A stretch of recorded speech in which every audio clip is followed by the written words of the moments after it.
we have an interesting little problem here. We have a 1, 2, 3, 4, 5, 6, 7, a heptane diketone, and we're asked, under these conditions, using aqueous sodium hydroxide and heat, what is the product going to be?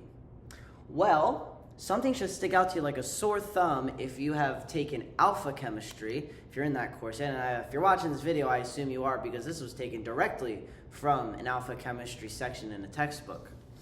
Okay, so we have this molecule here. What is the product going to be? Well, it's going to be some sort of aldol condensate product. And specifically, because I have a diketone, it's going to be a intramolecular one, meaning that this ketone is going to attack this one, right, through an aldol sort of mechanism. All right, so let's predict the products by drawing out the actual mechanism. So we're going to start here with our diketone. This would be 2,6 heptadione. I hate how that took me so long, but anyways. So our first step here is going to be, of course, making the enolate under basic conditions. So we just take OH, we attack, we don't attack the carbon, jeez Louise. We find a little hydrogen that's hanging out, we attack him, and we make an enolate, like this.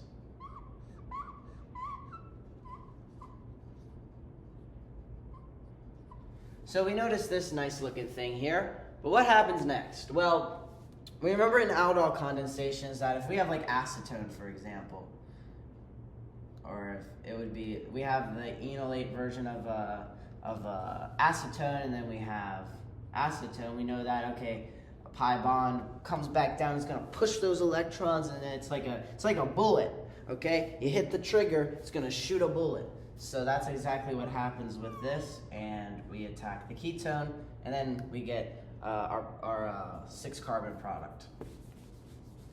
But we're not interested in acetone, we're interested in this here. It could attack another molecule of itself, but what it most likely will do, due to complexity reasons, is not do that and instead go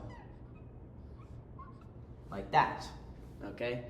So we need to determine, because this formed a ring, we need to determine how big that ring is. So let's start counting our carbons. So we have carbon 1 to carbon 2, carbon 3 to carbon 4 to 5 and to 6.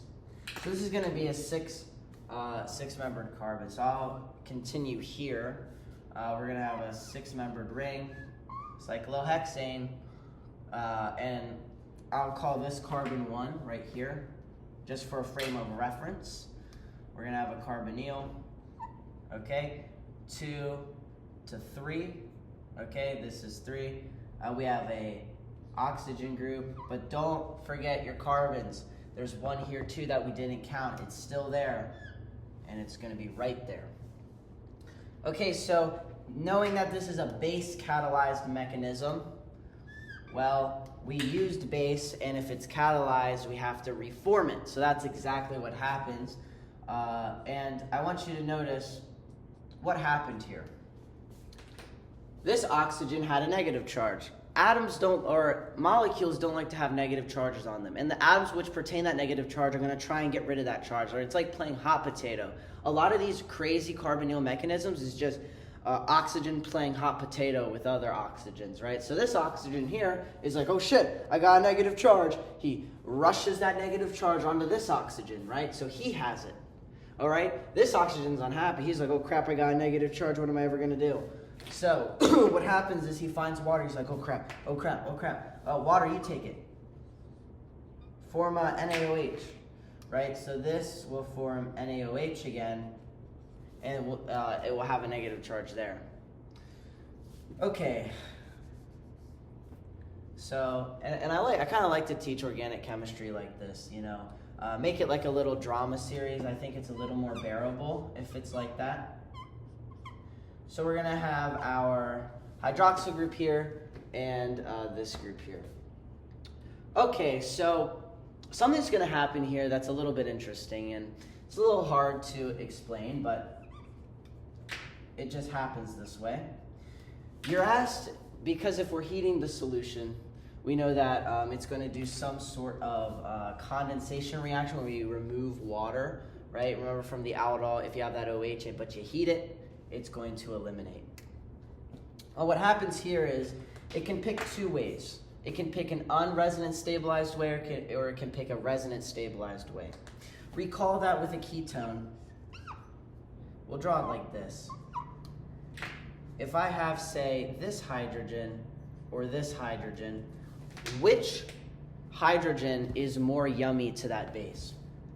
To NaOH, for example, because if we have NaOH, which will attack this hydrogen here and do an elimination, we'll get this, which is actually the correct product. But I want to actually go ahead and explain why, that is a crappy double bond. I want to explain why we get this product and not, let's say, take a hydrogen over here and get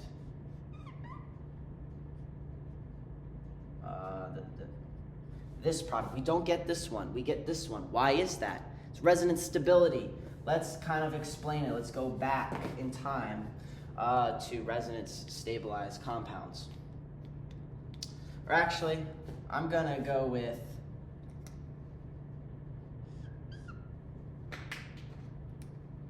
this hydrogen, or no, sorry, we'll go this hydrogen and this one. Just needed to extend my chain. Okay, to get the point across.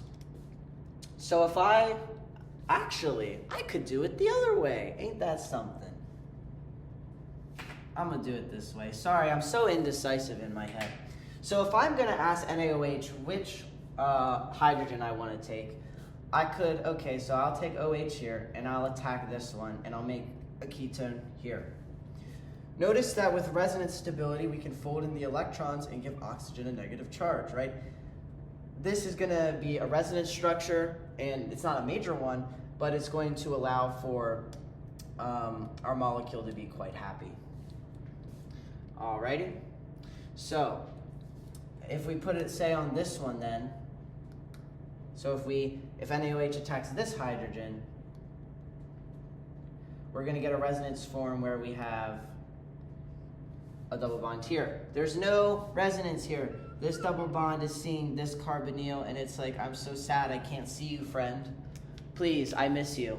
That's exactly what's happening there. And that's exactly why we get a conjugated product instead of a non-conjugated product. I hope what I'm saying makes sense. I know I kind of got in a little bit of a brain fart there, but, you know, what can you do?